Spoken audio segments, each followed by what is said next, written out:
Ramonas, those die-hard EU loyalists must be besides themselves today. You can almost hear the wails as they clutch their blue and gold flags, mourning the dream of a Britain shackled to Brussels. They're probably lighting candles at their little EU shrines right now, whispering pleas for us to crawl back into the arms of that sprawling, unelected bureaucracy. And what's their prize for all this grovelling? A hefty 20% tariff slapped on a so-called solidarity tax for daring to stick with them.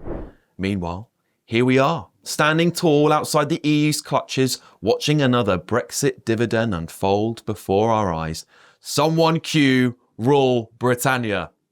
I'm Alex Armstrong, and this is GBN Originals. Now, cast your mind back to Obama's doom and gloom warning. Back of the queue, he said, wagging his finger at us as if we're naughty school kids for choosing freedom over subservience. Well, it turns out that queue wasn't quite the disaster he made it sound.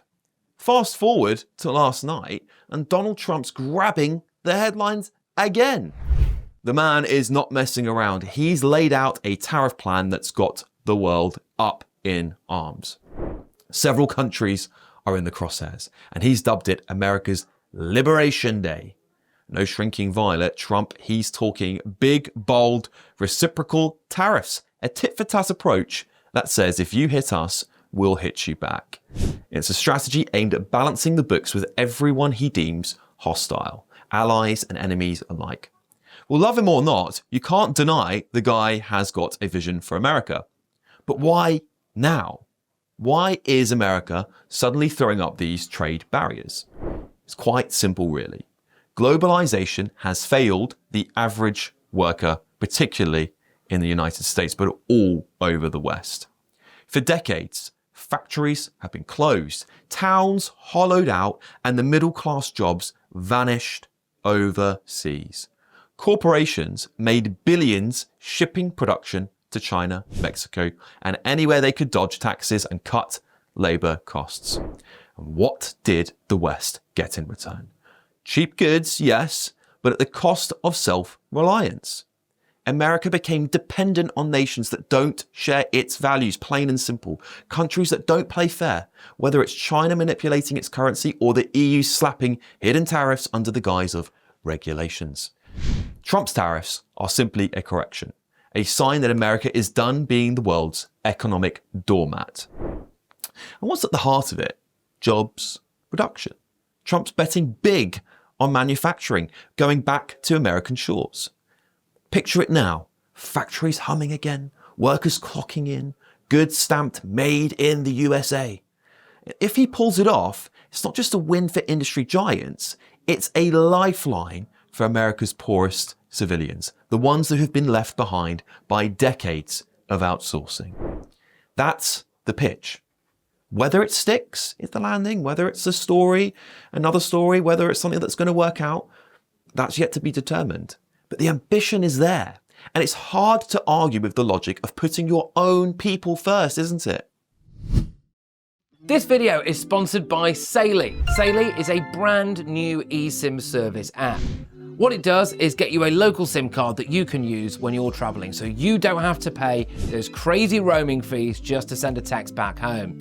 They've got eSIM plans in over 160 countries and 8 regions, so pretty much wherever you're going, they'll be able to make sure you're connected. So how does it work? Well, all you've got to do is hit our link in the description to download the app. It will work on iOS or Android.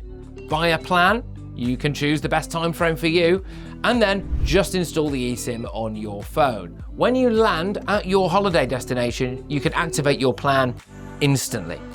Saily eSIMs only ever have to be installed once, so when you go on your next trip, you just buy a plan for a new country, turn that eSIM back on, and just like that, you could be watching the GB News YouTube channel.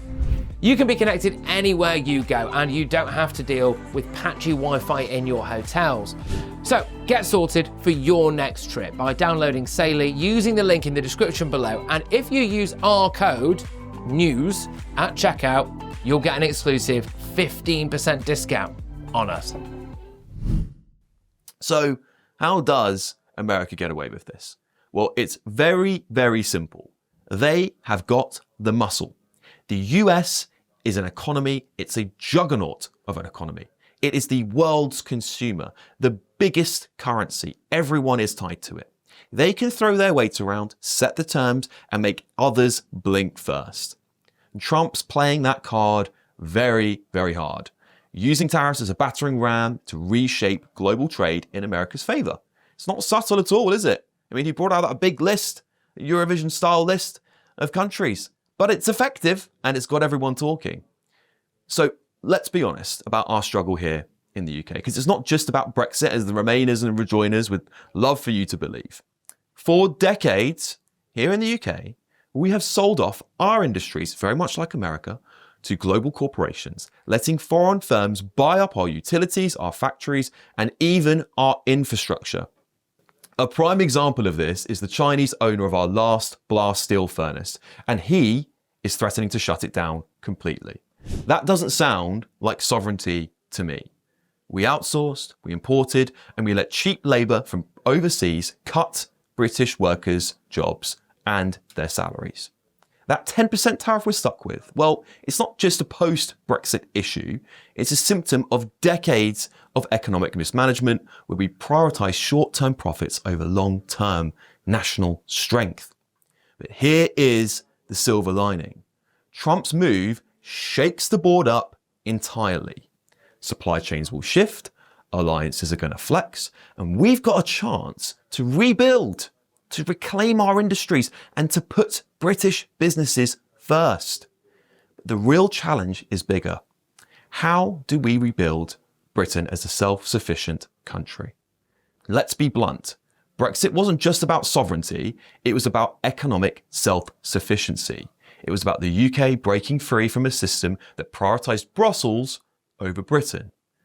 Now, with the world moving towards economic nationalism, we've got a golden opportunity to lead the charge. We don't have to be passive players in global trade. We should be slapping tariffs on cheap imports, backing British manufacturing, and ensuring our industries don't get undercut by countries that exploit cheap labour and lax regulations.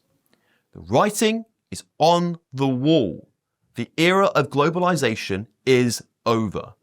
The West outsourced too much for too long, and now nations are waking up. America's tariffs signal the start of a brand new age, one where countries prioritize their own workers and industries over some utopian fantasy of borderless economics. It has failed. And the UK? Well, I hope the Prime Minister Keir Starmer is taking some notes, because the EU will keep punishing us for leaving, trying to make an example of Britain so no one else dares to follow. We don't need their permission to be successful. We can do what America is doing. Put Britain first. The Ramonas will keep weeping, no doubt. They'll cling to their EU fantasy, ignoring the reality that we're better off forging our own path in the world. And Trump's tariffs are that exact wake-up call we need. A reminder that nations can flex their sovereignty and win when their economics is strong. America is doing it their way, we can do it our way. So let's ditch the gloom and doom, crank up the optimism, and get back to work. Rule Britannia, indeed. This is our shot and time to shine. I'm Alex Armstrong. Don't forget to like and subscribe to the GB News YouTube channel. There's plenty more for us to unpack.